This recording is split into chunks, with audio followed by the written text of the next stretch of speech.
So today I'm going to make cinnamon rolls, and to this bowl I'm going to add 1 cup of warm milk. I added half cup of melted butter in the milk. I'm going to add a 1/4 cup of sugar, 1 teaspoon of salt, and combine that well. Mix it and combine it well. And after that I'm going to add 2 eggs and whisk it together. Break up the eggs well, let everything combine, and I'm going to add 1 tablespoon of dry yeast. You will see me whisking everything together, and then I'm going to rest that to the side for like 10 to 15 minutes. The reason why I'm doing this is I'm allowing the yeast to bloom. What that simply means is we are going to make sure that the yeast is active and that we don't have dead yeast in our mixture. Going forward, I'm going to, after 10 to 15 minutes, you'll see the little bubbles sprouting up to the side. That's how it is. You will know that your yeast is active, as you saw there. I'm going to add 4 cups of all-purpose flour.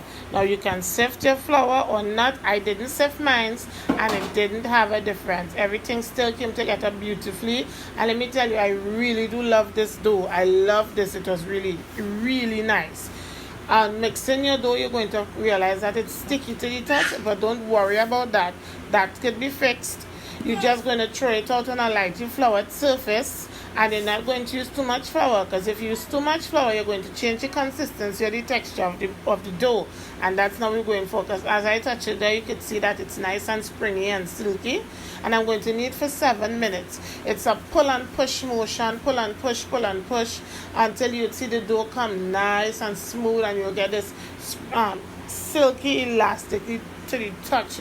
That's what you're going for. After that, I'm going to oil the bowl. You see how nice it's looking there? I'm going to oil my bowl, put oil in my bowl. It's the same bowl I use to just wash it and dry it, and put in oil, and I'm going to coat the entire dough with the oil. I'm going to rub the bottom and rub the top, and the reason why I want it to the top is to make sure that the top doesn't have a crust, develop a crust. You see how nice that dough is? Watch how springy that is to the touch. Then we're going to cover that and let it rise, and it will double in size. You would see me here, I didn't show you the part. Yes, I didn't show you the part where I roll it over, but this is what happened when I turn it over.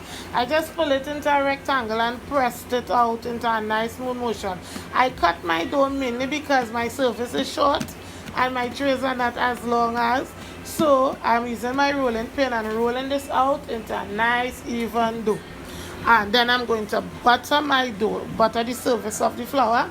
And you'd see I started with softened butter, but I had also had some melted butter from before, so I just spread that melted butter, softened butter, it doesn't matter, just butter that entire thing. And I'm sprinkling my sugar and cinnamon mixture, which is 1/4 cup of brown sugar and 1 tablespoon of cinnamon. Mix that, and now I'm rolling it into a log.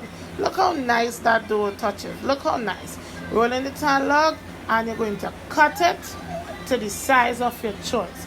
This ingredient will give you 12 cinnamon, but look at mine. I have smaller ones because I have smaller children now. You cover that, let it raise, and then you bake it in the oven. And I'm moving on to making my frosting.